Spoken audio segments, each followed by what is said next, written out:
Listo. Muy buenas noches con todos. ¿Cómo están?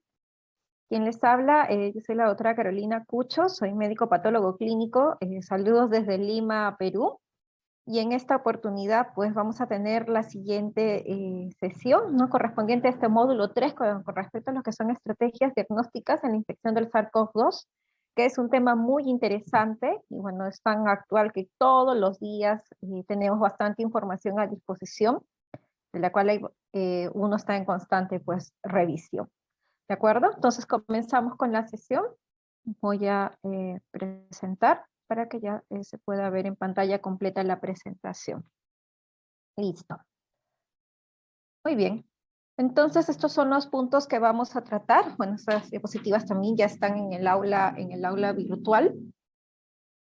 Solamente que he hecho algunos pequeños cambios, porque de todas maneras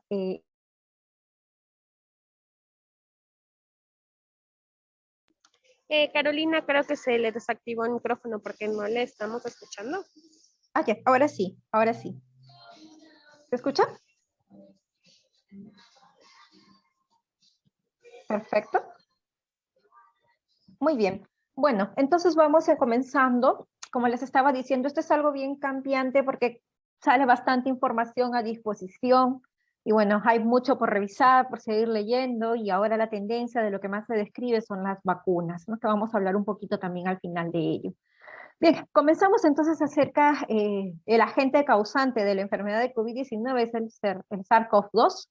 Este virus ARN es del grupo de los coronavirus, de lo cual hay dos elementos de los que nos interesan, de los cuales se vienen utilizando para la parte del diagnóstico en las pruebas de laboratorio, como es la proteína Spike, proteína S en espiga, en donde se encuentra el dominio RBD, ese dominio de receptor que es el utilizado para las vacunas, y también tenemos a las proteínas de la nucleocápside, ¿no? Que son las que cubren, ¿no? Encubren a lo que es el ARN mismo.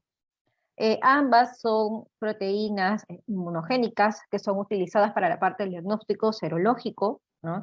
Las proteínas de la nucleocápside son utilizadas también para la determinación de lo que son las pruebas de antígeno, que son pruebas que se han venido ya utilizando desde el año pasado, son las últimas pruebas que se comenzaron a utilizar, pero sobre todo para la parte del diagnóstico agudo en la enfermedad de COVID-19, ¿no?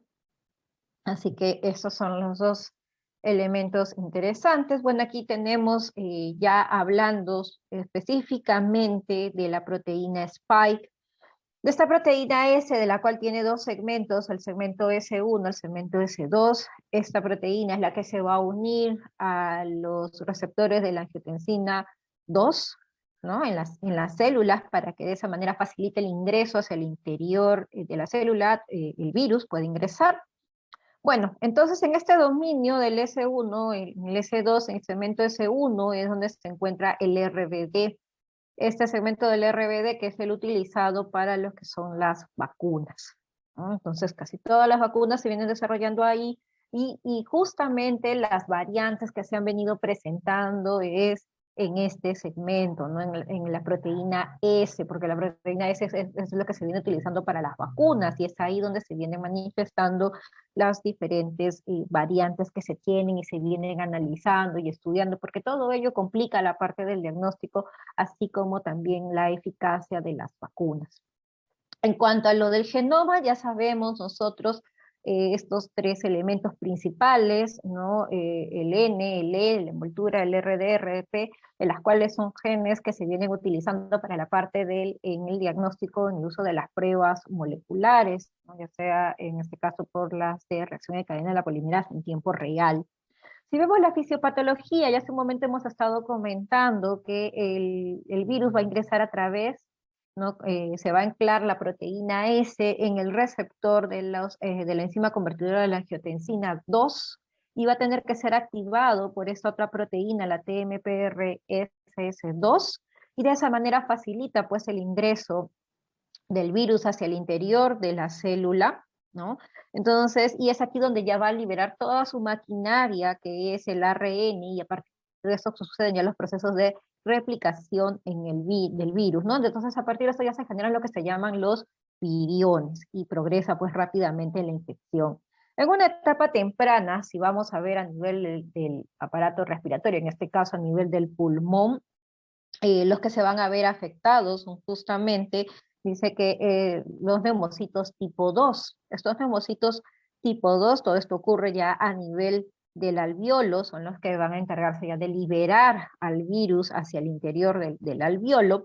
Entonces vamos a tener ciertos cambios que se van a producir, ¿no? Porque se van a ver afectados aquí las células endoteliales capilares, que también van a estar infectadas, y también al generarse todo este daño, vamos a tener el llamado de las células, de todos los que son los leucocitos. Entonces aquí ya se dirigen los macrófagos, los neutrófilos, los monocitos, los linfocitos T, de los cuales van a ser mediados por sustancias llamadas las citoquinas, ¿no? Estas citoquinas como la interleuquina 1, interleuquina 6, ¿no? El factor de necrosis tumoral alfa, van a llamar a estas células, y no solamente eso, sino que estas células también van a comenzar a producir todas estas citoquinas, las van a liberar y van a producir una mayor cantidad de células que se dirijan hacia el lugar donde se está dando la lesión, ¿no? Entonces se van a ir reclutando monocitos, linfocitos T hacia este lugar.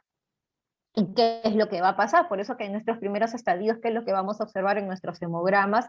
Es justamente esta linfopenia que se manifiesta, ¿no? en los pacientes, ¿no? Cuando hemos visto nosotros los hemogramas en estos estadios tempranos.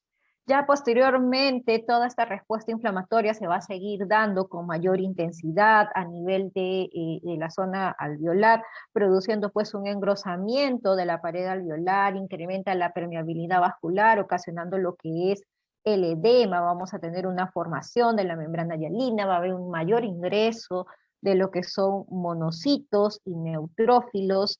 Además, también va a haber una apoptosis de los linfocitos T, encima que no van a llegar, o sea, lo que llega hacia el lugar, porque esto va a producirse como un secuestro.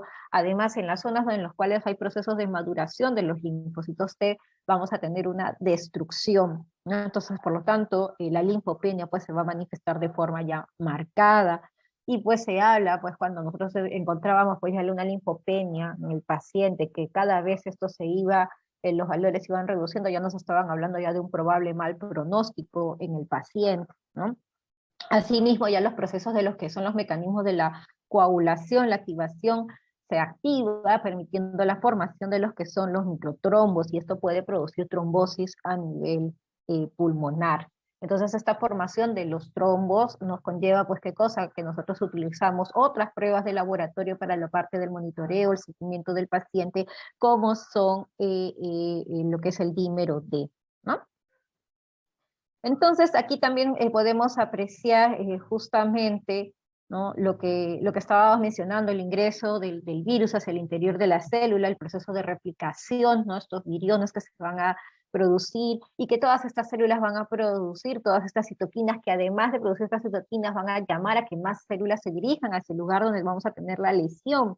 Pero pueden darse dos situaciones, ¿no? Una situación en la cual va a ser un estado de recuperación del paciente, en donde se van a producir ya los anticuerpos neutralizantes o los no neutralizantes, y de esta manera pues simplemente va a parar la infección. Los anticuerpos neutralizantes que se producen van a bloquear al virus, ¿no? Entonces de esta manera pues se para este proceso, y lo que sucedió pues simplemente fue un cuadro leve. Pero a veces vamos a tener situaciones en las cuales eso no va a suceder, que más bien estas sustancias, estas citoquinas que se van a ir produciendo, van a ir produciendo mayor cantidad de células hacia el lugar, va a producir un mayor daño, va a darse una mayor destrucción. Encima los anticuerpos que se van a producir no van a ser lo suficiente para poder bloquear al virus, ¿no? O si se producen son anticuerpos que son deficientes. Entonces, por lo tanto, aquí va a seguir produciéndose el daño, ¿no? Entonces se va a ir manifestándose el daño de forma pues progresiva, como ya lo hemos estado viendo. Entonces hay situaciones que pueden ocasionar con esto de la tormenta de las citoquinas, y una de ellas es el síndrome de linfohistiocytosis hemofagocítico secundario, que es este estado hiperinflamatorio, en la cual pues está caracterizado por este incremento de citoquinas de forma fulminante y mortal, que termina llevando a una falla multiorgánica en el paciente. Se va a tener un exceso de células como los macrófagos, macrófagos, las células natural killer, las células T citotóxicas. Se puede observar, y no solamente en COVID, sino que también se ha visto en otras infecciones virales, y ocurre alrededor del 4%, ¿no? Y en los casos de sepsis también, ¿no? El cuadro clínico, lo que se evidencia es esta fiebre, las visitopenias, que lo vamos a ver en el hemograma, la esplenomegalia, el incremento de los triglicéridos, la disminución del fibrinógeno y una hemofagocitosis, ¿no? También se incluyó, dice, la ausencia o la disminución de la actividad de las células natural killer, hay incremento de la ferritina y altos niveles del receptor de interleuquina 2 soluble. Entonces, esta famosa tormenta de citoquinas que estábamos mencionando, que la cual se ha visto más, ¿no? En aquellos pacientes que son obesos, en aquellos pacientes que son diabéticos, y toda esta tormenta de citoquinas, pues al final también produce una apoptosis de los linfocitos. Como les decía nuevamente, lo que se secuestra y además lo poco que se va produciendo y que está en etapa de maduración para que se libere, no van a llegar a liberarse completamente, porque simplemente estos linfocitos también van a ser destruidos. ¿Por qué? Porque las citoquinas también están asociadas, dice, con la atrofia de estos órganos linfoides, además también del vaso, y otras alteraciones que se pueden producir durante el proceso del recambio de los linfocitos. Bueno, entonces hay diferentes pruebas de laboratorio de las cuales se utilizan para hablar de todos estos procesos, ¿no? Como estamos observando en la diapositiva, ¿no? Entonces ustedes pueden apreciar, por ejemplo, el uso del dímero D para los riesgos trombóticos, las transaminasas cuando tenemos lo del daño hepático o el daño muscular, con la ayuda pues de ciertas enzimas, como la creatinquinasa, la deshidrogenasa láctica, la activación de monocitos macrófago, que lo vamos a ver con la ferritina, y la ferritina es uno de los marcadores que primero pues se eleva, ¿no? Ya conocemos también acerca de las manifestaciones extrapulmonares que se van a dar en COVID, ¿no? Diferentes enfermedades de las cuales estamos apreciando, y esto ya lo conocemos.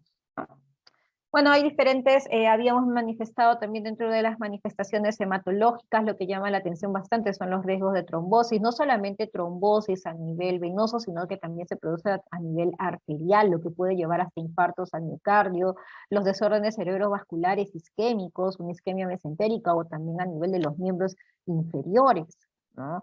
Las complicaciones a nivel venoso de las trombosis venosas profundas, la embolia pulmonar, o también que pueden estar estas trombosis relacionadas con los catéteres. Y esto se ha visto más, por ejemplo, en aquellos pacientes que se encuentran en la unidad de cuidados intensivos, en donde la mortalidad se ha visto que es más alta, ¿no?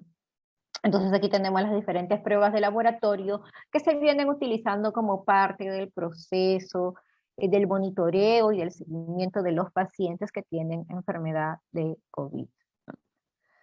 Si mencionamos rápidamente acerca de los estadios, nosotros ya se describen pues 3 estadios, un primer estadio en la etapa temprana, que son los primeros 7 días, de las cuales el paciente pues tiene ciertos síntomas como la fiebre, la tos, la cefalea, las alteraciones del olfato, del gusto, la diarrea, en la cual es el momento ideal medir lo que es las pruebas moleculares, es aquí donde se van a utilizar en esta primera etapa.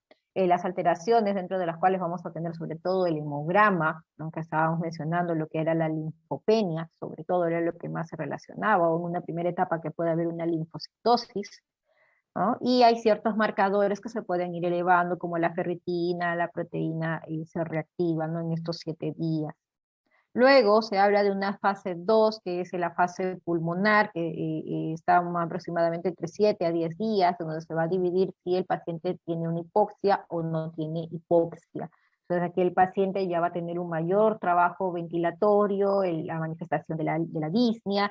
Aquí ya se manifiesta también ya en imágenes, lo que es la imagen del vidrio esmerilado, bien puede ser unilateral o bilateral difuso, ¿no? Y por último, ya el estadio 3, que es el estado hiperinflamatorio, en donde ya vamos a tener ya todos nuestros marcadores, gran parte, que se van a encontrar elevados, mientras que los linfocitos y las plaquetas se van a encontrar pues disminuidos, ¿no? Aquí nuestro paciente pues ya terminan haciendo cuadros de un síndrome de estrés respiratorio agudo, cuadros de sepsis, shock o una insuficiencia cardíaca, etcétera, ¿no? Bueno, entonces, como también aquí observamos en el curso de la enfermedad, cuando comenzaron a darse estos síntomas, la duración del tiempo, de un paciente que se encuentra hospitalizado. Y por ejemplo, aquí en este estudio que fue en China, en donde comparaban aquellos que sobrevivieron contra aquellos de los que no sobrevivieron, ¿no? Más o menos los pacientes que sobrevivieron entre el día 9 en el día 10 podrían hacer cuadros de sepsis, ¿no? Pero como vemos, pues estos cuadros en el tiempo pues van a ir mejorándose y en el transcurso del tiempo de la hospitalización, las pruebas moleculares resultaron siendo positivas, ¿no? Se menciona que en aquellos cuadros severos se describe que el periodo de contagio puede ser hasta 20 días aproximadamente, ¿no? Mientras que se mencionaba que en los cuadros leves este periodo de contagio iba por 10 días. Los pacientes que sobrevivían salían al alta al día 22. En el caso del grupo de los pacientes que no sobrevivían, el cuadro de sepsis lo hacían en el día 10, en el día 12 ya comenzaban a hacer lo que era la dificultad respiratoria sistémica, ¿no? Aguda. Ya en el día 15 se manifestaba lo que era la falla cardíaca, el daño renal, o ya podría agregarse alguna infección, ¿no? Una sobreinfección en el paciente, que es lo que también nosotros vemos, ¿no? Las unidades de cuidados intensivos, de hecho, el hecho ya de estar en una estancia hospitalaria prolongada, y lo es porque el paciente lo necesita por lo de la ventilación mecánica, sí lo hace más susceptible a que pueda adquirir alguna infección que está en el ambiente hospitalario, ¿no? Y eso también pueden llevar a la muerte al paciente, y decían ellos que los pacientes que no sobrevivían en el día 19 de la estancia hospitalaria, donde se veía pues su deceso, ¿no? Tenemos diferentes procesos de los cuales se han venido siguiendo, toda esta parte de lo que es las investigaciones que se han venido dando para la parte del diagnóstico, ¿no? Todos los procesos que se siguen a partir pues del desarrollo de todas estas pruebas. Generalmente una prueba de laboratorio pues toma tiempo, toma unos 3 años aproximadamente para que pueda darse en el mercado, ¿no? Pero con la emergencia sanitaria que se dio, pues las pruebas se han dado con un desarrollo muy rápido, se han dado las aprobaciones, por eso que todos dicen aprobaciones de acuerdo al estado de emergencia y que se tiene, ¿no? Y la FDA al inicio comenzó a dar bastantes facilidades, pero después comenzaron poco a poco a ir restringiendo lo que eran las pruebas del laboratorio, ¿no? Lo mismo, pues, ¿no? Como hemos estado observando, entonces para ver toda esta calidad de las pruebas, que por ejemplo aquí en esta literatura lo que nos describe es a partir del 11 de marzo, en la cual ya la Organización Mundial de la Salud lo declaró en pandemia, y si nos encontrábamos pues en una segunda ola, o si hay posibilidades de una tercera, cuarta ola, etcétera, o si ya vamos a tener con la resolución de las vacunas, el tratamiento, ¿no? Todavía, por lo menos en Latinoamérica, seguimos avanzando con el proceso de la vacunación, que todavía sigue un poco lento, ¿no? Creo, el único país que ha mejorado por su proceso de vacunación es Chile, ¿no? En cambio el resto todavía estamos ahí, y por lo tanto pues las posibilidades del contagio o las posibilidades que se nos pueda venir una tercera ola sí se pueden dar, ¿no? Mientras no se logre lo que se llama pues la inmunidad rebaño, ¿no? Que tiene que ser más del 70% de la población que tiene que estar vacunada. Entonces, mucho de la parte de la FDA comenzaron a autorizar tanto las pruebas moleculares, pruebas serológicas, como estamos apreciando, ¿no? Y a partir del 1 de abril, por ejemplo, ya se comenzaron a utilizar pruebas serológicas ya para el uso comercial, ¿no? Lo mismo en el 12 de marzo ya se tenían ya las primeras pruebas ya autorizadas para lo que son el estudio de la parte molecular, ¿no? Entonces todo eso se tuvo para la parte de desarrollo de las diferentes pruebas que ahora nosotros contamos o tenemos a disposición en nuestros países. El rol del laboratorio, bien, el laboratorio, como vemos, participa en todas las etapas del proceso de la enfermedad de COVID-19, desde la etapa del momento de la infección, por parte del uso de pruebas moleculares, en la parte de la vigilancia epidemiológica, ya sea con las pruebas de anticuerpos, durante el proceso de las manifestaciones clínicas del paciente, que hace un momento estábamos viendo, todo el monitoreo que se sigue con las diferentes pruebas bioquímicas que se utilizan para ver la parte de los estadios, el pronóstico, la evaluación de la terapia. Y si nuestro paciente se recupera, nosotros todavía seguiremos con la vigilancia epidemiológica a través de las pruebas de la serología. Entonces, actualmente nuestras pruebas que se encuentran a disposición, pues tenemos aquellas pruebas que vamos a detectar la infección activa, como son las pruebas moleculares, las pruebas antigénicas, y si vamos a hablar de una reacción inmune, que están en los ensayos de anticuerpo, para ver si el paciente ha tenido ya un estado de contacto con el virus y si ha podido generar los anticuerpos. Entonces podemos apreciar aquí las diferentes pruebas que se han venido utilizando en el curso de la infección.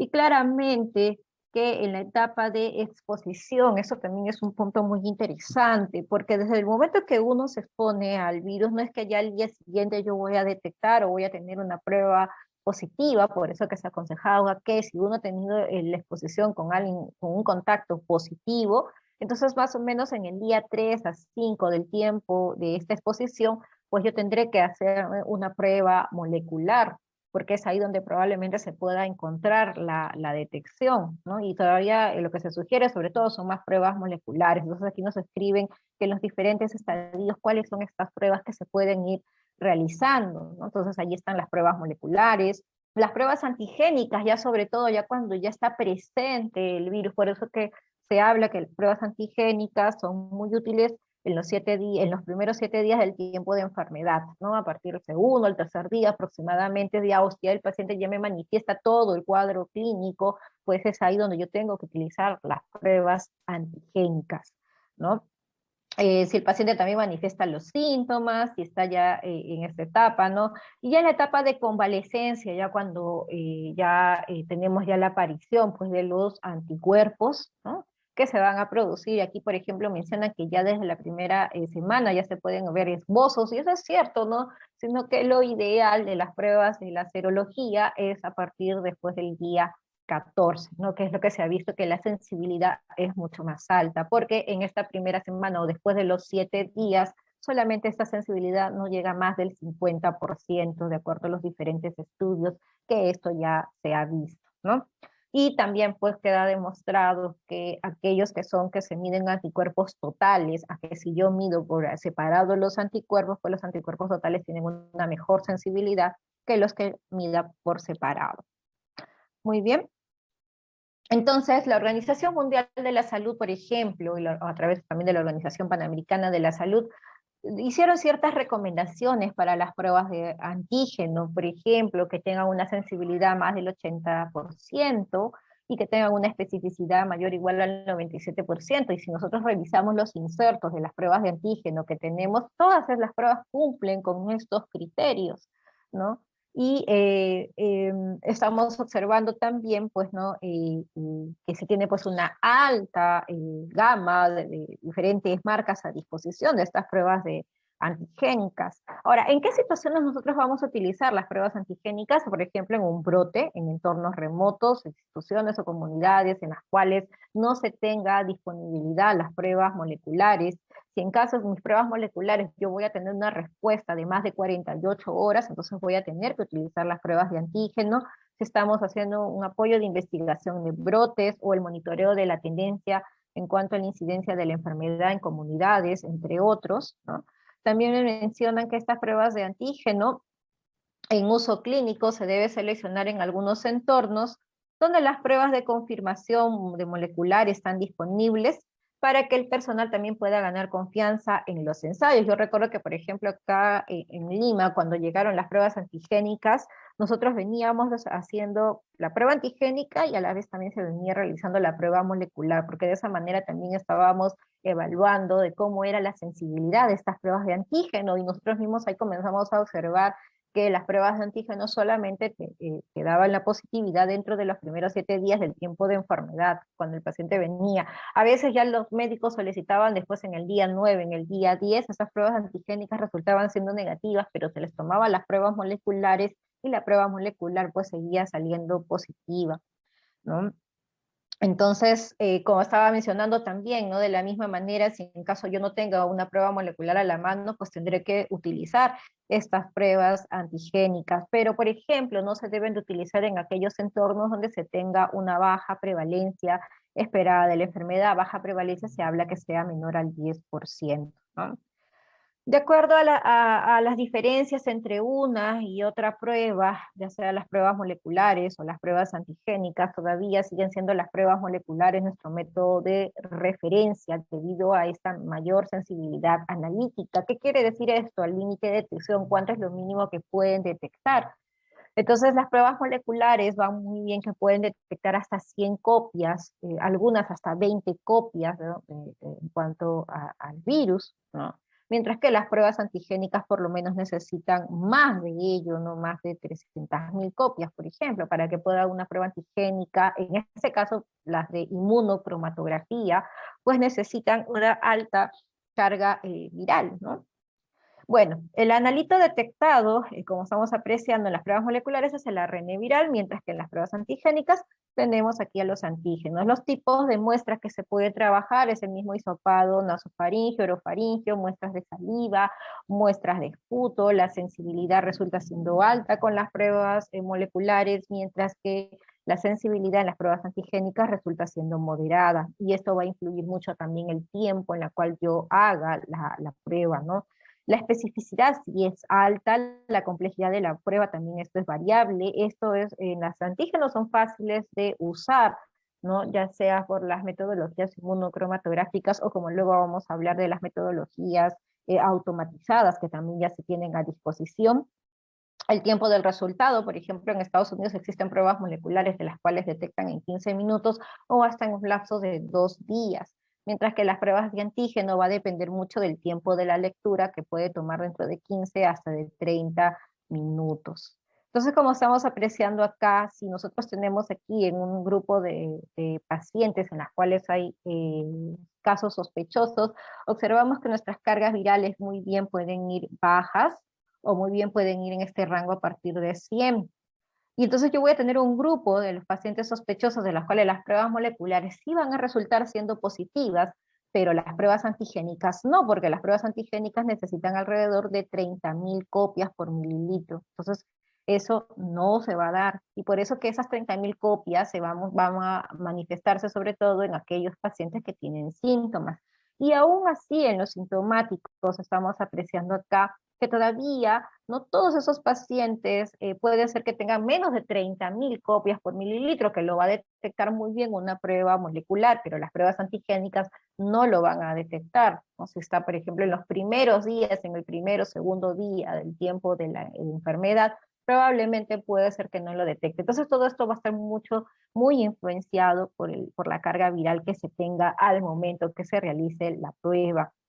También ya se han hecho metaanálisis de las pruebas antigénicas, de las cuales describen la baja sensibilidad que tienen si es que yo lo que deseo aplicar en población asintomática, ¿no? En los grupos asintomáticos, aquí por ejemplo me dicen que solamente tiene alrededor de 62% de sensibilidad, a que si yo lo hago en un grupo sintomático, tiene una sensibilidad del 78%. Y ojo con ello, menor de los 7 días, estamos en un 87.5%, a que si yo lo hago en un paciente que tiene más de 7 días del tiempo de enfermedad, solamente también llega al 64%. Entonces eso también es importante como para poder no generar pues un gasto de más, ¿no? Lo que estuvimos haciendo nosotros al inicio, porque como no se tenía claro o había muchas dudas, ¿no? Y a pesar de que uno informaba, que decía que dentro de los 7 días, pues no se hacía así de esa manera. Otro mismo estudio, por ejemplo, acá con un caso en asintomáticos, nuevamente, mire, nuevamente observamos aquí aquellos que tuvieron contacto cercano, ¿no? Y solamente llegaba esta sensibilidad en asintomáticos al 50%, ¿no? Entonces, es muy bajo, es muy bajo el tiempo, ¿no? Si es que nosotros decimos, por eso se dice, ¿no? Por eso que ya uno dice, si uno va a hacerle un asintomático, solamente tienes esa posibilidad del 50% de que lo puedas detectar. Apreciamos aquí en esta tabla acerca de las características de pruebas antigénicas, diferentes técnicas inmunocromatográficas y también hay técnicas de quimioluminiscencia. Lo interesante aquí es justamente el tiempo, ¿no? Por ejemplo, acá en el hospital donde yo trabajo, la mayoría de los médicos me dicen, no, doctora, yo quiero respuestas rápidas, ¿no? Yo quiero que el resultado me lo saque rápido. Entonces, con una prueba antigénica, si mi paciente está con los síntomas, entonces con la lectura de los 15 a 30 minutos, pues uno ya reporta el resultado de inmediato. Eh, bueno, que ahí sí hay una cierta diferencia, por ejemplo, con las pruebas que se realizan en el caso de los equipos, en los equipos automatizados. Por ejemplo, aquí el tiempo de respuesta toma alrededor de 48 minutos, ¿no? Es un poco más del tiempo de respuesta que uno hace con una lectura inmunocromatográfica. De hecho, que eso también va a estar influenciado, pues, ¿no? Porque aquí hay cierta preparación que se le hace a la muestra, hay un pretratamiento que se realiza a la muestra. Y la otra ventaja es que tiene, bueno, los automatizados, de hecho, pues es que todos los resultados salen en línea, no hay necesidad de estar digitando. También si es que yo tengo una alta demanda y quiero procesar todo en una sola vez, pues como podemos apreciar, y se pueden tener hasta 150 muestras por hora, se podría trabajar en estos equipos, ¿no? Y dependiendo de la plataforma que uno trabaje, porque hay otras plataformas, por ejemplo, en el caso de Roche, que tiene dos equipos en las cuales trabajan, una de ellas te hace 80 pruebas por hora, pero solamente siempre y cuando uno solo trabaje para hacer pruebas antigénicas, o con el E801 que trabaja hasta con 300 pruebas por hora, no si hablamos de pruebas antigénicas. Pero bueno, todo, como siempre digo, también todo queda a gusto del cliente, ¿no?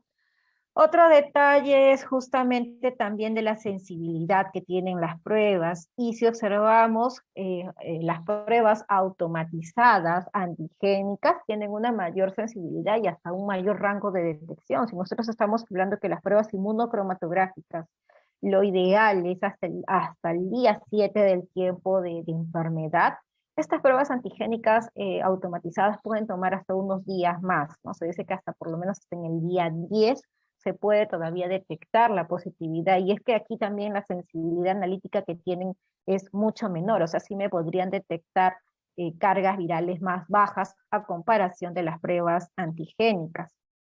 Entonces, por ejemplo, acá, ¿no? Acá hice un cuadro de comparación entre una prueba automatizada y una prueba inmunocromatográfica. Si hablamos del tiempo de procesamiento, es alrededor de 15 a 30 minutos, porque aquí más va a depender de la lectura, mientras que una automatizada te toma de 45 a 120 minutos. En cuanto a los buffers, esta es otra de las cosas que también se preguntaban, si nosotros tenemos que trabajar dentro de una cabina de flujo laminar o no al momento de procesar la prueba, ¿no? Porque uno tomaba la muestra y después la muestra uno lo coloca con el buffer, ¿no? Y después con ese buffer se carga al cassette. Y eso también es otro punto muy interesante, que no todas las pruebas antigénicas tienen un buffer de inactivación del virus. Y eso nosotros tenemos que pedirle a las casas comerciales o quienes nos vetan estos reactivos, o si estamos haciendo nuestras especificaciones, en todo caso pedir que el buffer contenga, porque sí lo tienen, así viene ya la declaración que ustedes lo pueden solicitar, de la cual que tiene un buffer que sí inactiva el virus, ¿no? En cambio, las automatizadas sí cuentan con este buffer, ¿no? En la parte de la posanalítica, por ejemplo, de hecho, ¿no? Si nosotros cuando se han cometido errores, cuando no se tenía lo del list de laboratorio, se pueden cometer errores en la digitación, en cambio acá en las automatizadas no, porque todo automáticamente pasa por el list de laboratorio sin necesidad pues, de estar digitando. También se puede tener un mejor control de reactivos, ¿no? Me refiero a que ya más o menos uno sabe cuánta es la cantidad de pruebas que uno está gastando por día. En cambio, en estas pruebas inmunocromatográficas, pues casi no tenemos mucho el control, porque uno tiene que estar así paloteando, viendo cuánto es lo que gastas por día, mientras que acá, como todo se centraliza en un solo lado del laboratorio, pues ahí tú tienes un mejor control de las pruebas, ¿no? La cantidad procesada estábamos mencionando, pues de hecho que las inmunocromatográficas todo va a depender, es de acuerdo a la demanda, ¿no? Mientras que en las automatizadas todo depende del equipo, no estamos mencionando equipos con 150 pruebas por hora, de 80 o 300 pruebas por hora. La conservación de la muestra, eso también es importante. En las pruebas inmunocromatográficas solamente se trabaja a temperatura ambiente y se tiene que procesar de inmediato. Tomo la muestra y tengo que procesarlo de inmediato. Tengo que echarle su solución, su buffer, es mezclarlo de inmediato y colocarlo al cassette, ¿no? En cambio, en las automatizadas nos dicen que todavía, si es que yo voy a tener que juntar muestras, podemos tener máximo, dice hasta 12 horas, de 2 a 8 grados, es que yo tomar una muestra nasal, ¿no? O nasal dice con seco, de 2 a 8 grados, máximo 6 horas. Si estoy tomando de las muestras del mismo hisopado, los hisopados nasofaringeos, máximo hasta 12 horas, ¿no? De 2 a 8 grados. O sea, son dos tipos de muestras de las cuales podemos trabajar, como que una muestra en seco, que es el hisopado nasal, y el otro es el hisopado nasofaríngeo, ¿no? Que viene en nuestro medio de transporte y todo ello, ¿no? En cambio aquí, el tipo de muestra de la inmunocromatográfica es un hisopado en nasofaringio, ¿no? Tomamos ese tipo de muestra, y en las pruebas antigénicas automatizadas, como les decía, o hisopado nasofaringio o hisopado nasal. El reporte de las inmunocromatográficas son cualitativas y son subjetivas, porque nosotros miramos ahí una banda, las bandas que se forman, ¿no? Y a veces son bandas débiles, son bandas fuertes, entonces todo mucho va a depender del operador, ¿no? Es dependiente operador, aunque hay una marca pues que sabemos que hace la lectura, ¿no? El lector que tienen, ¿no? Para esa parte de las pruebas inmunocromatográficas, mientras que la automatizada pues te saca un reporte cuantitativo, ¿no? Que dice dosis infectiva de acuerdo al cultivo de los tejidos al 50%. Entonces sacan en base a estos valores, ¿no? Bueno, las pruebas moleculares ya desde el 22 de marzo la Organización Mundial de la Salud recomendó pues que las pruebas moleculares era el método actual para la parte de la identificación de los casos COVID.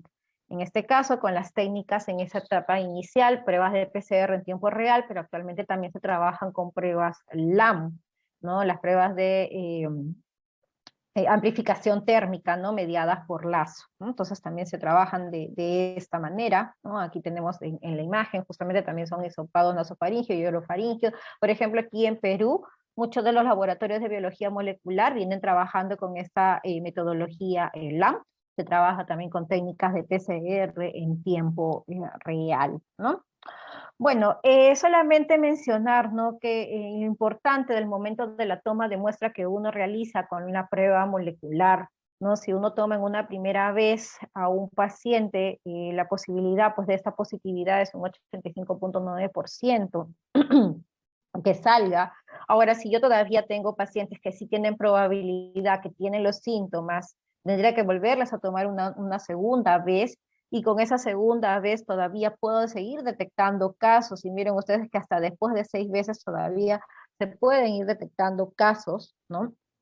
De los pacientes cuando yo pido pruebas moleculares. Entonces esto de las pruebas moleculares sí pues va a estar muy influenciado por la toma de muestra, el momento que yo estoy haciendo la toma de muestra, va a estar influenciado también por la misma conservación, ¿no? Porque sabemos que estas muestras tienen que ser conservadas dentro de 2 a 8 grados, ¿no? Y para eso tenemos que contar con nuestro termómetro, ¿no? Si es que vamos a esperar pues para dar las muestras, etcétera, ¿no?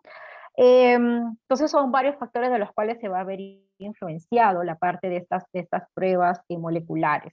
También está visto que aquellos que me hacen un cuadro severo de la enfermedad tienen una mayor cantidad o carga viral, ¿no? Eso también se ha visto, y la carga viral pues está midiéndose con el valor del CT.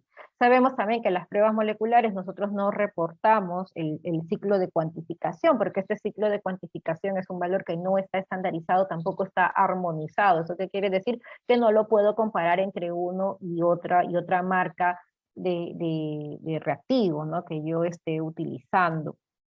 Entonces, situaciones de falsos negativos en moleculares, sí, como estábamos mencionando, pues esta sensibilidad va a depender del tiempo transcurrido entre el momento de la exposición y de la toma de muestra. La sensibilidad del ensayo va a depender de la calidad de la muestra, va a depender del tipo de muestra y la severidad de la enfermedad, ¿no? Por eso dicen acá, el test correcto, en el momento correcto, con la toma correcta, es lo ideal, ¿no?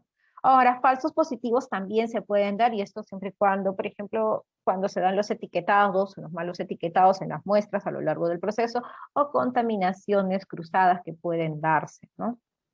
En esta parte de acá del repensando acerca de las estrategias en cuanto a las pruebas que se utilizan en COVID, es que nosotros no sabemos el momento que el paciente llega, y cuando nosotros realizamos una prueba, por ejemplo, o bien puede estar mi paciente en esta etapa de preinfección en la cual yo no lo voy a detectar la carga viral, si es que hago una prueba molecular resulta siendo negativa, y peor si es que yo hago una prueba antigénica y no lo sé si mi paciente está incubando, entonces las pruebas van a resultar siendo negativas. Pero a diferencia, pues, de que si me llega un paciente con todo el cuadro clínico, y de hecho que solamente ya el hacerle una prueba antigénica, pues va a resultar siendo positiva, ¿no? O si ya mi paciente también ya pasó el periodo del contagio, supongamos, ¿no? Puede ser que tenga un paciente asintomático y le tomo la prueba y por ahí lo capto y encontré que salió positivo, pero yo no sé en qué momento este paciente se ha contagiado. y muchos de ellos dicen que estaban relacionados con los CTs, dicen, ¿no? Si tenían un CT alto, era lo más probable que este paciente ya tenía más días del tiempo de enfermedad, o sea que ya estaba pasando ese periodo de contagio y que ya estaba pasando el cuadro. Pero ¿qué pasaba si tú captabas a este paciente acá y tú no sabías nada de sus antecedentes y uno le daba pues lo que dicen acá en la literatura, los 14 días que se iban para el descanso, ¿no? Entonces son varias de las cuales las situaciones que se dan cuando uno realiza esto de las pruebas, porque nosotros muchas veces no sabemos en qué momento estamos pues tomando la muestra al paciente, en qué momento de su enfermedad, y más si es un asintomático, ¿no? Entonces aquí hay muchas literaturas que también se describen o se hablan acerca de las pruebas en el caso de lo que es la infectividad, o sea, cuánto tiempo si le dio COVID, por cuánto tiempo puede seguir contagiando, ¿no? Y en un cuadro leve se ha visto que solamente está hasta los 10 días, mientras que en los cuadros moderados, severos, estaban pues hasta los 20 días. Y todavía no tenemos ninguna prueba que nos pueda decir eso, ¿no? O sea, que con alguna prueba molecular eso no se puede predecir. La única manera de poder yo ver la infectividad del virus es a través del cultivo celular, ¿no? El cultivo del virus que se realiza. Hay metaanálisis que también describen de la misma manera 10 días, 20 días, el punto de corte. En cuanto a los límites de detección, estamos apreciando claramente que este límite de detección es variable, ¿no? Dependiendo de la marca de las pruebas que nosotros vamos a utilizar. Por ejemplo, las pruebas del EXPERT, ¿no? El EXPERT de SARS-CoV-2, su límite de detección está alrededor de 200 copias, ¿no? En la marca, por ejemplo, del FINARRAY, el que es el panel multiplex, sus copias están alrededor de 350 copias, su límite de detección. Por ejemplo, la prueba molecular de Roche te detecta hasta 25 copias, entonces todo eso también es variable y uno también puede encontrar que una prueba resulte siendo positiva y en alguna otra prueba negativa, y eso también puede sucederse. ¿Por qué? Por el límite de detección, ¿no? que pueden tener las pruebas. En el caso de las pruebas LAM, por ejemplo, aquí en la etapa preanalítica, que es el mismo proceso que se hace con la toma de muestras, los hisopados nasofaringios o orofaringios, se hace una etapa analítica en donde se tiene que hacer una extracción. Aquí sí hay mucha parte manual, ¿no? En esta metodología LAM, que de hecho que también es más barata, ¿no? Es una técnica mucho más barata, pero sí también aparte que hay que tener la experticia, tener los ambientes, para evitar que no se tenga estas contaminaciones cruzadas, ¿no? Entonces, en la etapa analítica, pues se hace lo que es la extracción del ARN, ya se trabaja con un kit comercial, y en la etapa posanalítica, pues simplemente es colocar a una temperatura de 65 grados por 45 minutos, y luego al finalizar se programa el termobloque por 85 grados, 5 minutos, y se procede a realizar la lectura. Nada más simplemente es ver el cambio del color en este tipo de metodologías, ¿no? Entonces aquí observamos pues la toma de muestra con los hisopados nasofaringios y orofaringios, y si en el caso con el paciente no se pueda realizar, solamente tendría que realizar la toma de muestra del hisopado nasofaringio, ¿no? Cuando se tengan ciertas dificultades. Esa es la etapa, pues el proceso de la etapa de la extracción. Esto es lo que nosotros, por ejemplo, en el hospital hacemos con las pruebas LAN, aquí en Perú, varios hospitales y a nivel nacional en Perú se viene realizando esta metodología. Sacaron también reportes de todo ello, porque con esta metodología es relativamente rápida, pero todo esto va a ser operador dependiente, ¿no? Si no tengo muchas pruebas que procesar, pues el resultado es súper rápido, ¿no? Y como ustedes habrán visto, el proceso toma alrededor casi si la extracción te toma alrededor pues de 20, 30 minutos, el otro proceso son como 30, 40 minutos más, 45 minutos más, ¿no? Entonces casi todo tu proceso te tomará alrededor de 2 horas, ¿no? Si es que nosotros procesamos de una hasta 2 o 3 muestras, ¿no? Entonces todo va a depender, pero si yo tengo mayor cantidad de muestras, de hecho que aquí la cantidad de horas pues se va a ir incrementando, ¿no? Entonces, por ejemplo, estas pruebas nosotros las utilizamos para los casos de emergencia, que a veces solicitan los médicos, tienen respuestas rápidas y tiene que hacer una prueba molecular, es lo que se viene realizando, ¿no? Bueno, acá tenemos las diferentes pruebas, hay una comparación de las pruebas moleculares, las pruebas antigénicas, la prueba de los anticuerpos, y aquí lo que llamaba la atención es que con la prueba de los anticuerpos, la serología, sí se ha visto que hay resultados falsos positivos. En un reporte mencionaban que estaba entre alrededor del 10 al 20% de falsos positivos con las serologías que pueden dar reacciones cruzadas con otros coronavirus, por ejemplo, ¿no? Se había visto todo ello. También se tienen resultados de falsos negativos, y también mucho va a influir lo que es la parte de la metodología, ¿no? Muy bien, en cuanto a las pruebas de antígeno, también ya lo hemos estado mencionando, ¿no? Porque esto también va a depender del momento en que yo realice la toma de muestra, ¿no? El tiempo, de acuerdo al tiempo de enfermedad. Entonces, en la serología tenemos tres metodologías: la inmunocromatografía, la técnica de ELISA, la quimioluminiscencia, recordando que la quimioluminiscencia es la que tiene la mejor sensibilidad, ¿no? O electroquimioluminiscencia también, ¿no? Bueno, entonces la detección, ya sea detectamos pues anticuerpos IgM o IgG, que es la respuesta inmune humoral, indican pues el alcance y la duración de la protección inmunitaria que ofrecen estos anticuerpos. De hecho, que esto nos va a entender mejor el éxito de los programas de vacunación. Hasta ahora se sigue viendo que probablemente las vacunas tengan un tiempo de duración de 1 año, ¿no? Según en la página de la Organización Mundial de la Salud, que todo esto todavía se sigue estudiando, se sigue evaluando, ¿no? Ya hay estudios que vienen saliendo que hablan de la protección que se puede dar por más tiempo todavía, ¿no? Entonces todo esto se sigue evaluando, y esto se sigue evaluando a través pues, de la serología, ¿no? Bueno, la especificidad dice está más del 85%, aunque hemos visto que se puede dar resultados falsos positivos, ¿no? Con reacciones cruzadas con otros coronavirus. Son útiles también para los estudios epidemiológicos para poder determinar la exposición de una población al SARS-CoV-2. Entonces, tenemos diferentes marcas, ¿no? En el mercado, pues existen diferentes plataformas, de las cuales hay algunas que van a ir contra la proteína Spike, otras contra las proteínas de la nucleocápside, ¿no? Entonces eso también es importante, que nosotros en nuestros reportes deberíamos de indicar qué segmento es lo que nosotros estamos determinando, ¿no? Cuando nosotros pongamos el tipo de prueba y pongamos la metodología, pongamos también cuál es el segmento que se está detectando, porque eso también es importante tenerlo en cuenta. Y lo mismo también ahora que mucho se habla de los anticuerpos neutralizantes, bueno, que solamente pues hasta ahora las pruebas de los anticuerpos neutralizantes, algunos refieren pues que si yo pongo el RBD es neutralizante, o si estoy midiendo el segmento S1 es neutralizante, y no son pruebas, hablan de anticuerpos de unión, pero tienen sus consideraciones, ¿no? O sea, ¿por qué? Porque se han correlacionado muy bien, estas detecciones de estos anticuerpos se han correlacionado muy bien con las pruebas de anticuerpos neutralizantes, ¿no? Entonces, esa correlación que ha sido muy buena, por eso que los hacen comparables, ¿no? Para poder evaluar, por ejemplo, en los estados de post-vacunación, ¿no? Pero eso todavía hasta ahora sigue discutido, ¿no? Cuando se habla de la serología, también se describe pues, la aparición de los anticuerpos, ¿no? De la IgM, de la IgG. Aquí se ha tenido muchas veces, muchas situaciones en las cuales la IgG aparece primero o antes que la IgM, ¿no? O que ambas aparezcan juntas. Entonces eso también se ha visto, y al inicio generaba muchas confusiones. O que si estaba presente la IgM, recuerdo que al inicio todo el mundo decía: todavía sigo contagiando, sigo en fase de contagio, ¿no? Entonces todas esas cosas se hablaron en etapas iniciales, pero ese es el comportamiento que se puede tener en cuanto a la serología.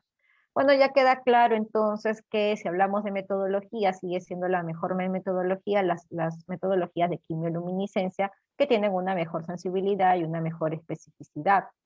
Y si también, nuevamente recordando, si vemos cuál es el comportamiento de los anticuerpos, ya sea si lo trabajo por separado o total, de hecho que la mejor sensibilidad pues va a ser con los anticuerpos totales, ¿no? Y miren ustedes que a la primera semana, o sea, después de los 7 días, los anticuerpos totales solamente llegaban a una sensibilidad del 50%. Y si definimos en la IgM o de la IgG pues llegaba a 23%, mientras que la IgM estaba en un 33%. Por eso que se habla que el momento ideal sería a partir más del día 14, ¿no? A partir del día 15 del tiempo de la enfermedad, la serología pues resultaría siendo muy útil, porque aquí las sensibilidades son altas, pues, ¿no? Como por ejemplo aquí, ¿no? Al día 15 los anticuerpos totales están alrededor pues del 98%, ¿no? Y aquí también hay publicaciones de diferentes marcas que se tienen en el mercado, en las cuales cómo se van comportando y estamos apreciando aquí el comportamiento que tiene, y casi todas, muy bien, su sensibilidad va dentro del día, en el día 15, ¿no? Casi todas, muy bien, la sensibilidad es alta, más en el día 15. Ya algunas de ellas, como por ejemplo aquí en el día 11-15, las pruebas de Roche de los anticuerpos totales, ¿no? Pero miren aquí, pues si es que yo, esta también es otra de anticuerpos totales, también ya después del día 15 recién han mostrado una muy buena sensibilidad, ¿no? A comparación de que, por ejemplo, si yo trabajo con anticuerpos IgM y IgG, miren ustedes, si yo los separo, es diferente, ¿no? En las sensibilidades entre uno y otro. Entonces aquí han estado comparando diferentes marcas que se tienen. Y aquí, por ejemplo, de la misma manera, ¿no? Pero todas ellas muy bien, en el día 15 la sensibilidad es muy buena. Y aquí podemos apreciar las comparaciones, ¿no? Tanto de la sensibilidad como la especificidad. Y aquí, por ejemplo, cuestionan al uso de las inmunoglobulinas A. ¿Por qué? Porque cuando ya las miden después del día 15, ya esta especificidad pues baja y no resulta siendo muy buena, porque se ha visto pues que esto de las inmunoglobulinas A sobre todo para las etapas agudas, pero como las pruebas de los anticuerpos pues no se vienen utilizando en etapas agudas, sino ya se vienen utilizando después o posterior a ello, entonces aquí estas pruebas ya van perdiendo esa especificidad, por ejemplo, mientras que el resto de las marcas, casi todas, casi varias de las marcas que estamos viendo, y sobre todo las que son con anticuerpos totales, la especificidad es muy alta, ¿no? Más del 98%, hasta casi llegan del 100%, como estamos apreciando acá. Entonces, por eso dice que la mayoría de las pruebas evaluadas, la mejor performance, ¿quiénes son las que tienen? Aquellas que miden IgG o en todo caso los que midan anticuerpos totales, ya sea tanto la sensibilidad como la especificidad, son muy bien evaluadas, ¿no? Y detectan muy bien la respuesta serológica en los pacientes que tienen cuadros clínicos moderados o severos de la enfermedad, ¿no? Ya sabemos también todas las recomendaciones que nos dicen de no usar estas pruebas serológicas en el caso para los diagnósticos de una infección aguda, ¿no? Entonces, ¿qué es lo que nos evalúan las pruebas de los anticuerpos? Los estudios de seroprevalencia, poder hacer seguimientos de contacto, identificar donantes para la terapia de plasma convaleciente, evaluar la infección previa o evaluar la respuesta de vacuna en ensayos clínicos, monitoreo, que eso es lo que se viene realizando, pero lo que no va a evaluar es la infección aguda o el pronóstico o en las unidades de tamizaje de sangre, por ejemplo, no se vienen utilizando. Ahora, esto, por ejemplo, salió en octubre del año pasado por la Sociedad Española, ¿no?, de Enfermedades Infecciosas y de Microbiología, en las cuales en ese momento describían acerca de la utilidad de los anticuerpos y se habían visto que dentro de todos los anticuerpos los que mostraban una mejor correlación con respecto a esto de los anticuerpos de protección, era pues los que venían con los ensayos que iban contra el segmento RBD, que después estaban los S1, S1, S2, y por último estaban los de la nucleocápside, ¿no? Entonces, al inicio, pues justamente luego salieron pues ensayos ahora cuantitativos que iban justamente contra este segmento RBD, que como hemos visto, pues han ido correlacionándose con los ensayos de anticuerpos neutralizantes, que miden anticuerpos neutralizantes, y se ha visto que hay una muy buena correlación entre ellas, ¿no? Entonces estos anticuerpos neutralizantes son los que aparecen después de una infección natural o después de la vacunación y se van a unir al virus bloqueando la infección. Entonces, para medir la eficacia de una vacuna es fundamental la presencia de estos anticuerpos neutralizantes, que eso es lo que se viene realizando, y la eficacia es lo que nosotros hacemos en estos ensayos de fase 3, que se evalúa pues en población aparentemente sana y la cual ha sido vacunada, es ahí donde uno evalúa la eficacia, ¿no?, de las vacunas, ya sea con estos ensayos de test de neutralización de reducción de placa, que es la prueba gold estándar, y las que muchas marcas han hecho estudios de comparación con esta marca para ver si sus pruebas correlacionan o no con los anticuerpos, con lo que son anticuerpos neutralizantes. El test de neutralización de saurovirus y las interacciones que pueden darse entre la enzima de la convertidora a la angiotensina, en receptores, o con el RBD, ¿no? Entonces esas interacciones también pueden ser evaluadas, y esas interacciones pues justamente son evaluadas ¿con qué? Con estas pruebas que son como que les dicen las pruebas sustitutas de las pruebas neutralizantes, ¿no? Justamente son aquellos ensayos que miden lo del segmento de RBD y que resultan siendo pues cuantitativos. Entonces aquí lo interesante es mencionar de las pruebas de neutralización, ¿no? Que estábamos mencionando los ensayos de reducción de placa, los de pseudovirus, y estos son las pruebas, dice, sustitutos a las pruebas neutralizantes. Y aquí los mencionan justamente que son las que están en el dominio RBD de las proteínas S, ¿no? Y aquí también mencionan, pues, justamente la correlación que se ha tenido con estas pruebas, con estos ensayos, ¿no? En las cuales ha habido una buena correlación, pero dicen acá, pues, ¿no? Que estos estudios todavía no se ha definido el título de protección de las pruebas de los anticuerpos neutralizantes, y que tampoco nos pueden ser, dice, estos títulos no pueden todavía ser comparados de una forma equivalente entre uno y otro. Entonces, estos estudios van a diferir también, dice, dependiendo del ensayo usado, ¿no? Entonces, eso también hay que tenerlo en consideración. Y eso lo hemos visto con las pruebas, ¿no? Cuando uno se ha hecho, por ejemplo, si es que alguno se ha hecho la prueba de los anticuerpos, ¿no? Se han medido los anticuerpos ya después de la vacunación, y muchos han observado entre una y otra marca, y han observado que dicen, ah, mira, a mí me ha salido 1000, a mí me ha salido 20, y entonces ¿eso qué significa, no? O sea, tú tienes más anticuerpos, yo no tengo anticuerpos, ¿qué ha pasado acá, no? Entonces ahí comienzan a hablar, pues, que ya esa vacuna no sirve, etcétera, que eso es lo que ha pasado aquí, por ejemplo, en Perú, ¿no? Pero esos niveles nosotros no los sabemos, o sea, simplemente si es que la prueba resulta positiva, bien, ¿no? Formaste anticuerpos y ahí no más queda, pero ese nivel es lo que nosotros todavía no conocemos para decir si pues estás súper protegido o no estás tan protegido, eso todavía no se ha determinado, ¿no? Entonces todos los ensayos de las vacunas, lo que estábamos mencionando, acá tenemos los diferentes tipos de vacunas, desde las vacunas de primera generación, inactivadas o atenuadas, las inactivadas, que son la vacuna de Sinopharm, por ejemplo, o las vacunas de vectores, de las cuales aquí se trabaja con un vector viral, que es un vector, un virus inofensivo, como el adenovirus, ¿no? Gamaleya es una de ellas, por ejemplo, o vacunas que son de segunda generación, que son de proteínas recombinantes, o vacunas ARN mensajeros, que son las que se vienen utilizando pues en gran escala, ¿no? Pfizer, por ejemplo, Moderna, ¿no? Son las, Pfizer sobre todo, que es la que se viene utilizando, pues, ¿no? Bastante en Latinoamérica, ¿no? Por el proyecto esto del COVAX Facility, ¿no? Que vienen proporcionándonos, ¿no? Por ejemplo, aquí en Perú, justamente las vacunas que se vienen utilizando es Pfizer y AstraZeneca en este momento, y el personal de salud fue vacunado con vacuna de Sinopharm, ¿no? Una vacuna inactivada. Entonces se siguen todos estos procesos, todos estos ensayos, ¿no? Y a partir ya de los ensayos de fase 3 y se evalúa la parte de la eficacia, ya los diferentes organismos, ya sea FDA o EMA, la Comunidad Europea, ya determinan su utilidad, su licencia, y se comienza pues a producir en gran escala y son administradas, y de esa manera pues llega a producirse la inmunidad. Sino que en este momento tampoco, como quien dice, uno no puede ponerse especial, ¿no? Las vacunas todavía siguen siendo escasas, entonces uno tiene que aplicarse pues la vacuna que se tiene en ese momento a disposición.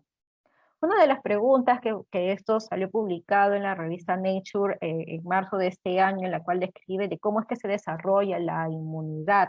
En este caso, con las vacunas del ARN mensajero, con las vacunas del vector viral, en las cuales codifican a la proteína S, se van a ubicar, dice, o van a ubicarse a nivel de las células dendríticas, estas células dendríticas que se van a encontrar en el lugar donde se colocó la inyección, o también describe a nivel de los ganglios linfáticos. Entonces aquí es donde se va a producir una mayor cantidad de esta proteína S.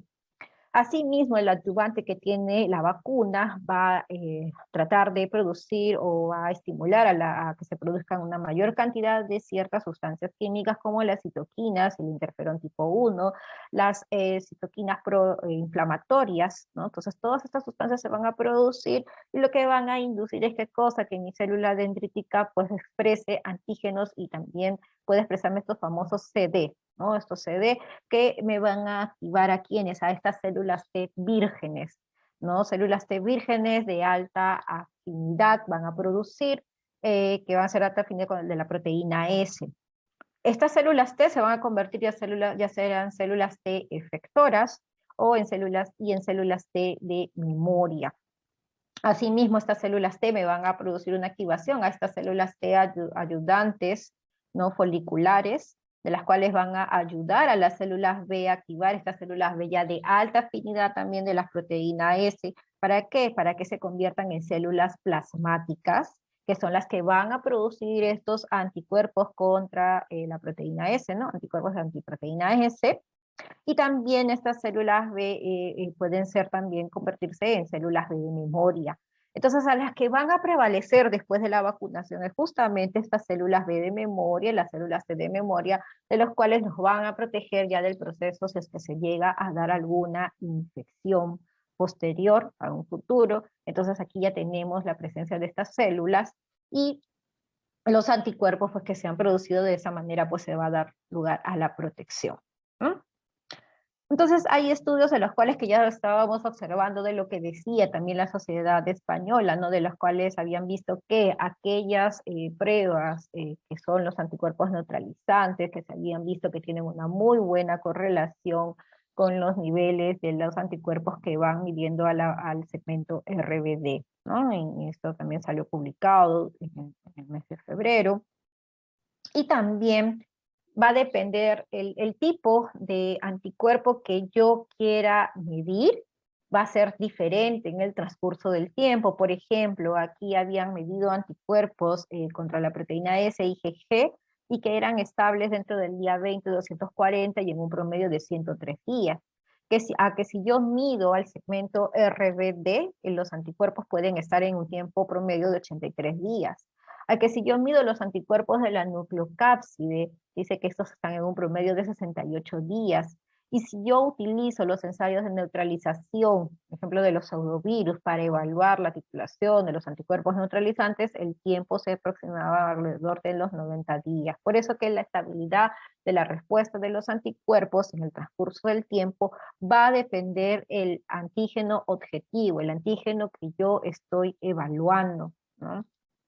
Ya hay estudios también de metaanálisis que se han ido publicando acerca de la eficacia que tienen las diferentes vacunas.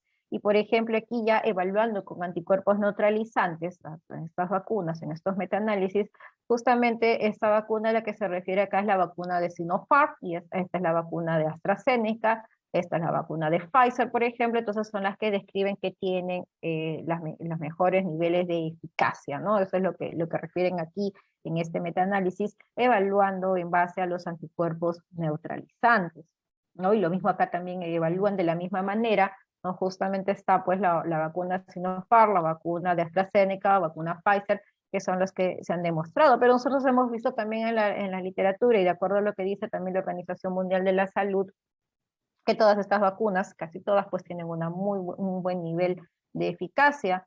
Solamente hay una vacuna que estaba alrededor del 72-75% aproximadamente de eficacia, pero todas las demás superaban, ¿no?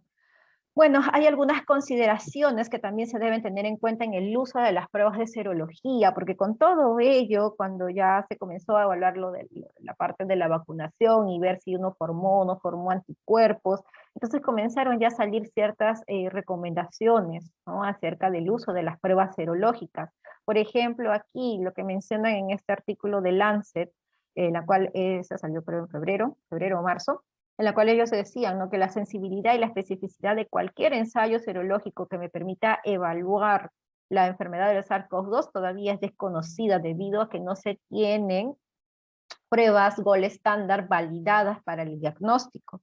También refieren que la sensibilidad y la especificidad de los anticuerpos varía grandemente, y esto va a estar influenciado por el tiempo, el momento de la toma de muestra en relación a la infección. Y eso nosotros también lo hemos visto, ¿no? Se acuerdan en las gráficas que estábamos observando de las diferentes marcas, y todas ellas demostraban pues más de los 15 días, ¿no? Donde tenían una mejor sensibilidad y especificidad.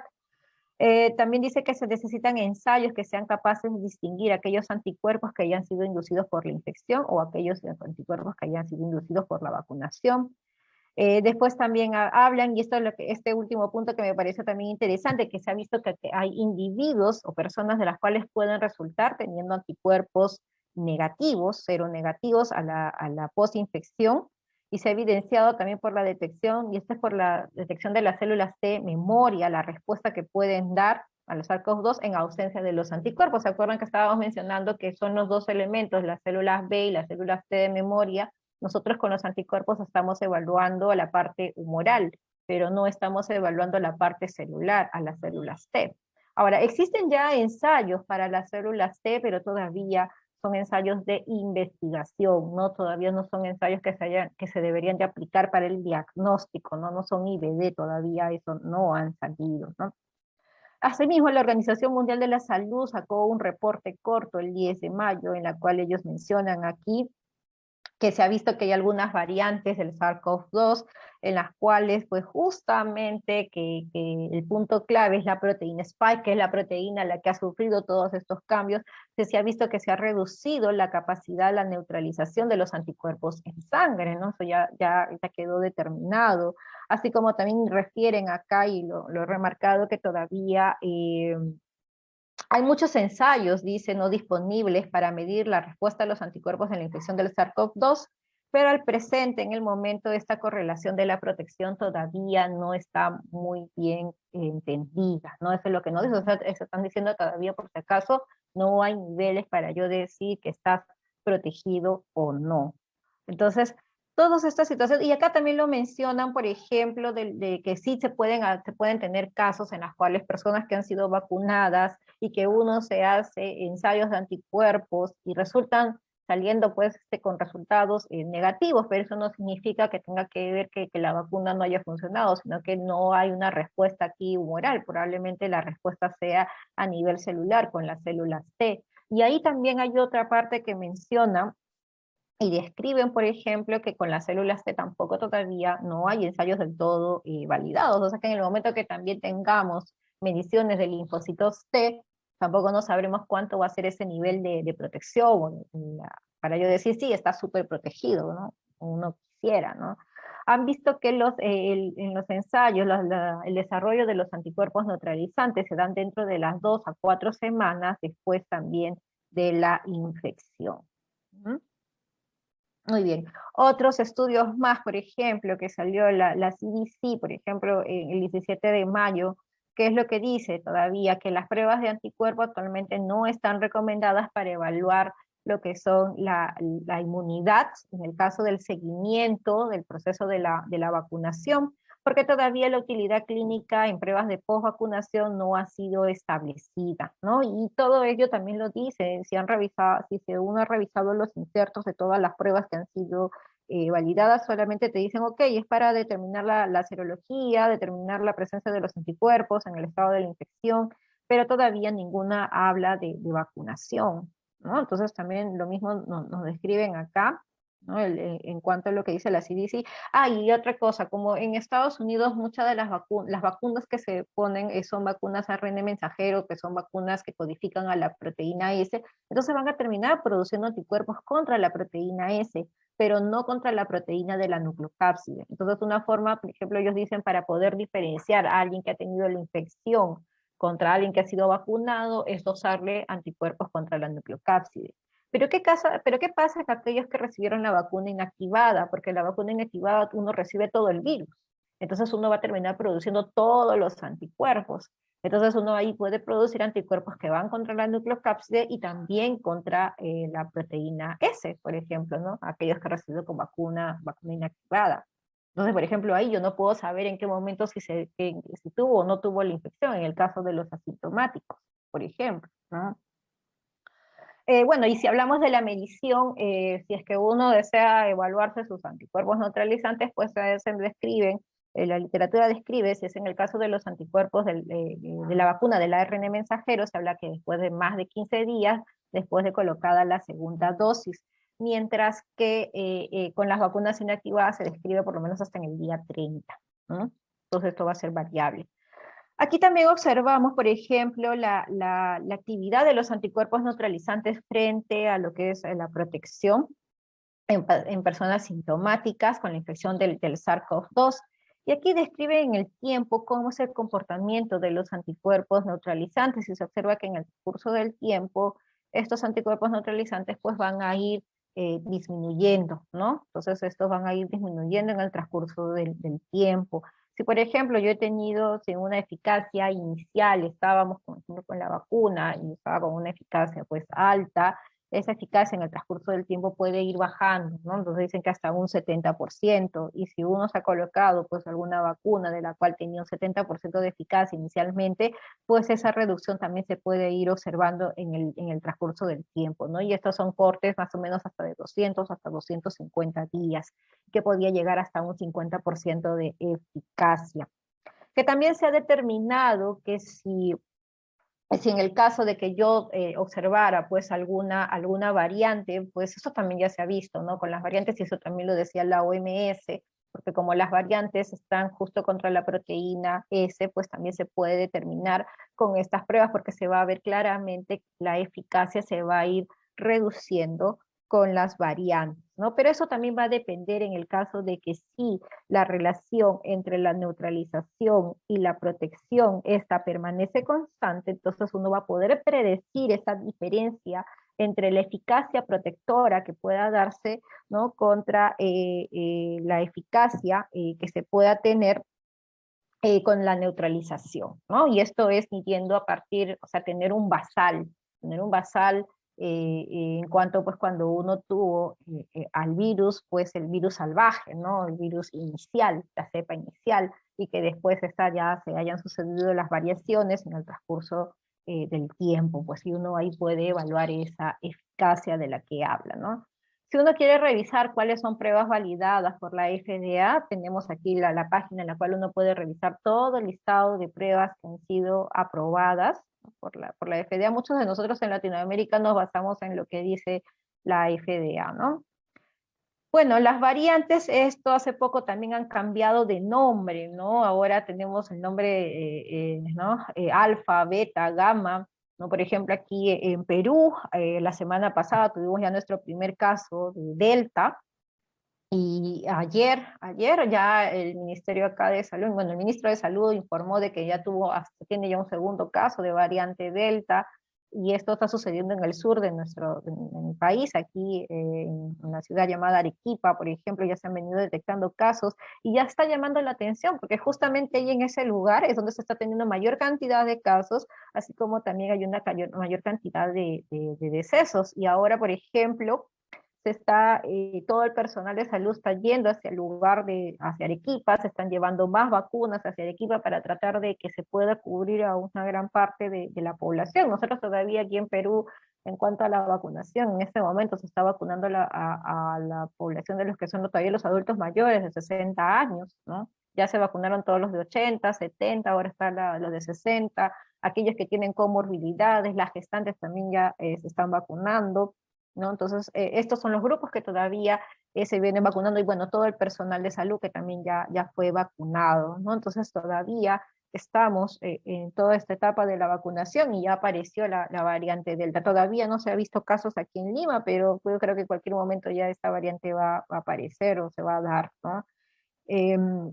Entonces aquí ya la OMS ha dividido en variantes de preocupación, variantes de interés, y las variantes de preocupación son justamente las que tienen una alta transmisibilidad, alta virulencia, y que pueden disminuir la eficacia de las medidas sociales, y también la parte de los diagnósticos, las vacunas y toda la parte terapéutica disponible. Esas son las variantes de preocupación. Y las variantes de interés, que ahí por ejemplo tenemos a la variante peruana, ¿no? La C37, que fue detectada aquí en Perú, en Argentina, Chile, Ecuador también creo que fue detectada esta variante, ¿no? La variante Irlanda, que es una variante de interés, ¿no? Bueno, finalmente algunos algoritmos de los cuales se mencionan, por ejemplo, y muchos de estos algoritmos, por ejemplo, la CDC, en el caso de los usos de las pruebas antigénicas, esto va a variar en cuanto a la prevalencia. Por ejemplo, si uno está en un lugar de prevalencia baja, que es menor al 10%, y tú tienes una prueba antigénica negativa, ellos refieren que tiene que ser confirmado con una prueba molecular. Mientras que si uno está en un lugar de prevalencia alta, simplemente ya mi paciente ya está sintomático y la prueba antigénica es positiva, eso ya es diagnóstico. En cambio aquí, prevalencia baja, paciente asintomático y ha tenido pues un contacto cercano con alguien de COVID-19, aún así hay que hacer con la confirmación, ¿no? Eso es lo que nos refieren aquí en cuanto a algunos algoritmos que describe la CDC con el uso de las pruebas antigénicas. Este algoritmo es aquí en Perú, de lo cual venimos nosotros aplicando, ¿no? Aunque ya relativamente, ¿no? Porque ya sabemos ya el uso de las pruebas antigénicas, el uso de las pruebas moleculares, ya no estamos utilizando pruebas serológicas acá, solamente estamos trabajando con estas dos pruebas, ¿no? Y se vienen utilizando también, pues, ¿no? Para toda esta parte del diagnóstico, hasta para los pacientes inmunocomprometidos. Lo que sí no se ha validado o se ha visto, por ejemplo, en los asintomáticos, por ejemplo, no sé cómo estarán haciendo allá en Ecuador, pero por ejemplo aquí en Perú ahora todos los médicos, si es que no, si es que va a entrar a sala de operaciones, si es que se va a hacer algún tipo de procedimiento, todos ahora piden una prueba, que el paciente tenga un resultado negativo y que después y con el resultado negativo recién proceden a realizar todo tipo de procedimientos, ¿no? Entonces ahí hasta ahora nosotros seguimos cuestionando un poquito eso, ¿no? Sabiendo más que nosotros somos un país que no es que tenga pues que podemos utilizar las pruebas como querramos, ¿no? Por ejemplo, me describen que ya en Estados Unidos ya a todo paciente que ingresa ya les hacen sus pruebas moleculares, ¿no? Cosa que aquí todavía se está tratando de hacer, sobre todo en aquellos pacientes pues que les está haciendo, que se les hace por algún tipo de procedimiento médico, ¿no? Y que implica sobre todo también generación de aerosoles. Por otro lado, nosotros acá realizamos pues un algoritmo para Latinoamérica, en la cual tuvimos ahí, por ejemplo, la participación del doctor Clever de Ecuador, ¿no? Y bueno, quien les habla. Participamos pues en este desarrollo de algoritmo porque sabemos que acá en Latinoamérica pues no es tan fácil la adquisición de pruebas, entonces se necesitaban tener tiempos, plazos en los cuales en qué momento pedir o no una y otra prueba, y ahí tenemos pues las pruebas antigénicas, como ya estábamos mencionando, menor o igual a 7 días, las pruebas moleculares, aquí también van las pruebas moleculares, las pruebas moleculares dentro de 8 a 13 días que también pueden ser solicitadas, pero ya en mayor o igual a 14 días, ya aquí ya nosotros tenemos que solicitar ya las pruebas de los anticuerpos, ¿no? Estas pruebas ya sean anticuerpos totales o anticuerpos de la inmunoglobulina G, ¿no? Esto es lo que yo les estaba mencionando, por ejemplo, aquí el ITSA hizo esta publicación en el caso de pacientes que se van a operar, pacientes que van a realizar algún tipo de procedimiento, y en las conclusiones que describen cada una de estas recomendaciones es qué cosa. Si tú tienes la disponibilidad de hacer la prueba molecular, hazle la prueba molecular a ese paciente, pero si en caso también, o si tú tienes el EPP escaso, los equipos de protección personal no son suficientes, pues hazle la prueba molecular. Pero si en caso tú tienes equipos de EPP suficientes y tus pruebas moleculares no tienes muchas, entonces vas a tener que dar la prioridad, pues no vas a poder utilizar una prueba molecular para evaluar de que si tienes que realizar algún tipo de procedimiento en el paciente y tengas que realizarle la prueba, pues no será necesario, suficiente con tu equipo de protección personal que dicen acá, ¿no? Eso es lo que refieren aquí en cuanto a este panel de expertos, en cuanto al uso de pruebas moleculares para realizar algún tipo de procedimientos, ¿no? Que dicen acá, ¿no? Que lo describen. Y acá hablan de cuáles son estos procedimientos que nos generan aerosoles, justo los procedimientos de broncoscopía, el esputo inducido, los procesos de intubación que se realizan o si se realiza un tipo de autopsia, por ejemplo, ¿no? Son procedimientos de las cuales pues justamente pues generan aerosoles, ¿no? Entonces por eso dicen acá el tener en cuenta tu equipo de protección personal, si lo tienes en cantidad suficiente o no, y también el uso de tus pruebas moleculares o tus pruebas están disponibles o no para que puedas tú realizarlo, porque finalmente es acá la única manera de que ya de acuerdo a esto ya lo hemos visto con la sensibilidad, son las pruebas moleculares y no las pruebas antigénicas.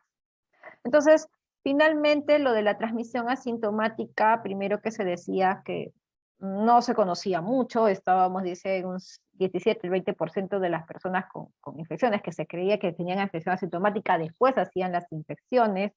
Otros estudios dicen que alrededor del 49% de las personas que inicialmente fueron definidas como asintomáticas desarrollan síntomas.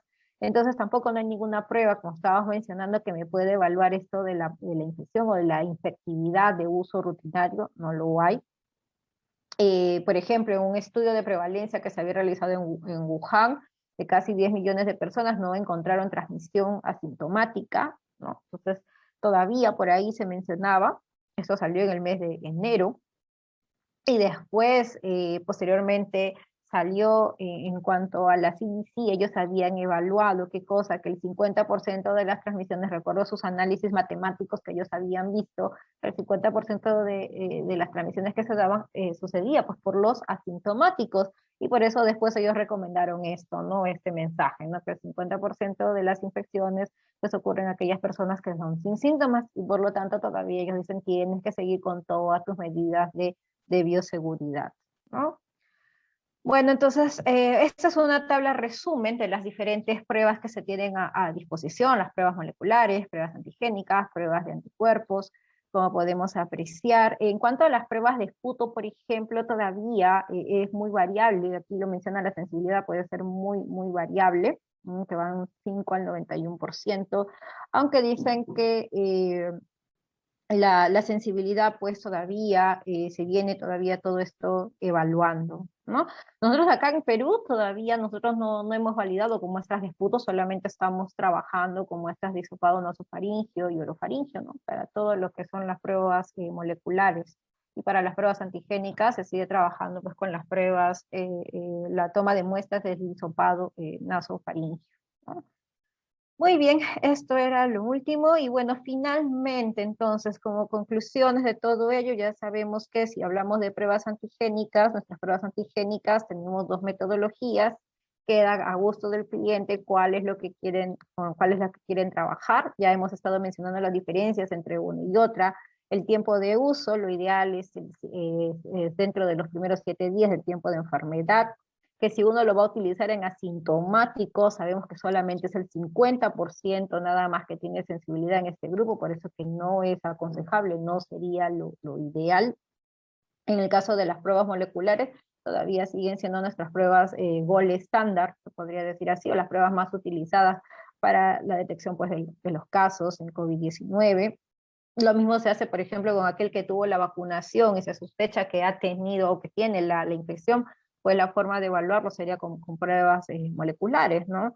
Las pruebas serológicas, como ustedes habrán visto, tenemos diferentes targets antigénicos que se tienen, que lo ideal sería que se debe de colocar en el reporte, debe de estar escrito esta parte, ¿no? Así como la metodología. Todavía no se tiene un nivel de corte para hablar de protección con las pruebas de estos ensayos de anticuerpos en post-vacunados, ¿no? Entonces todavía seguimos ahí evaluando todo ello. Y si vamos a utilizar pruebas serológicas para los estudios de prevalencia, ya sabemos que lo ideal sería de IgG o anticuerpos totales, que son los que han demostrado una mejor sensibilidad, y después del día 14. Muy bien, muchas gracias entonces, y bueno, estaré atenta si es que hay alguna pregunta.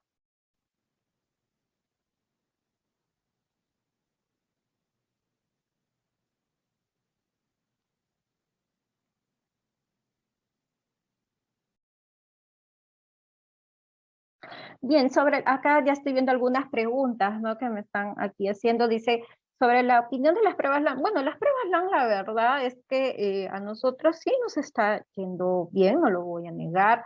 El personal al inicio tuvo que tener toda una capacitación, porque aquí es bastante procedimiento manual, ¿no? Es bastante procedimiento manual. Y el detalle es que también son más baratas, ¿no? Si uno compara una prueba molecular, PCR en tiempo real a una prueba LAN, por ejemplo, acá la LAN aproximadamente, si hablamos en dólares, según lo que comentaban los del Instituto Nacional de Salud, que es nuestro centro de referencia aquí en Perú, es alrededor de $12, ¿no? En comparación de una prueba molecular, que están pues alrededor de 50, $60, ¿no? Aproximadamente, PCR en tiempo real. Pero eso sí, para viajes no se utiliza LAM, ¿no? Si uno desea viajar, porque para viajar piden pruebas, la única prueba que ha sido pues validada es el PCR en tiempo real, ¿ah? La sensibilidad y la especificidad es muy buena, ¿no? Se compara bastante con las pruebas moleculares del PCR en tiempo real, ¿ah? Eso sí, están más del 80%, yo diría que están alrededor del 90%, es similar como el PCR en tiempo real, igual que la especificidad, ¿ah? Sí, sí, es muy bueno. Y el límite de detección también, ¿no? Está alrededor de 100 copias, ¿no? Que va por ahí comparable con las PCR en tiempo real.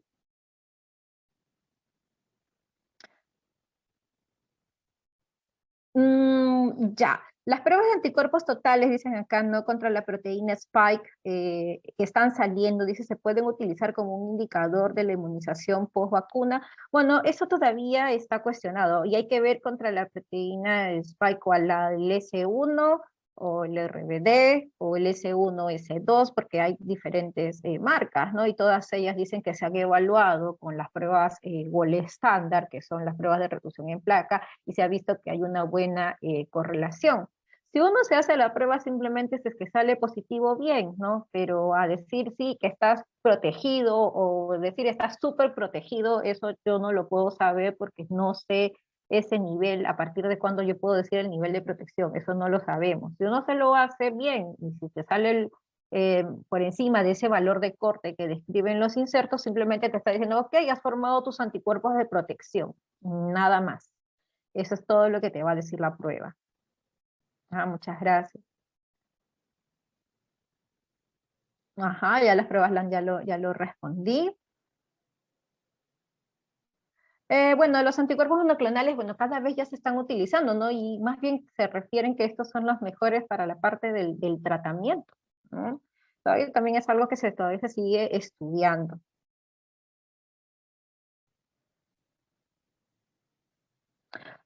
Dice aquí, hay una cuantificación del número de cepas. Ah, ¿A qué se refieren con cuantificación del número de cepas? ¿De cuál? ¿De las variantes? O en las pruebas moleculares de la carga viral, por ejemplo, porque si vemos, por ejemplo, en las cargas virales, o bueno, mejor dicho, en las pruebas moleculares, las pruebas son cualitativas, el reporte, ¿no? No hay un valor de carga viral, así un valor cuantitativo, no lo hay, ¿no? No hay valores cuantitativos, ¿no?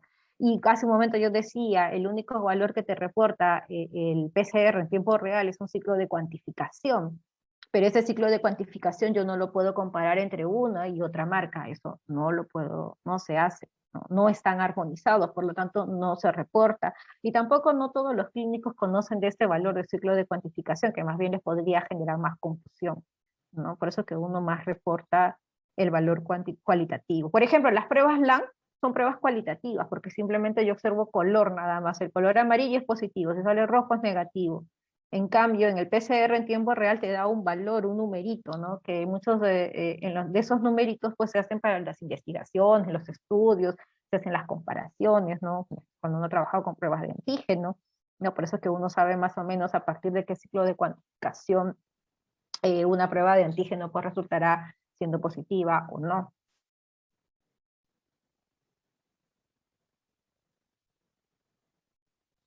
Ok.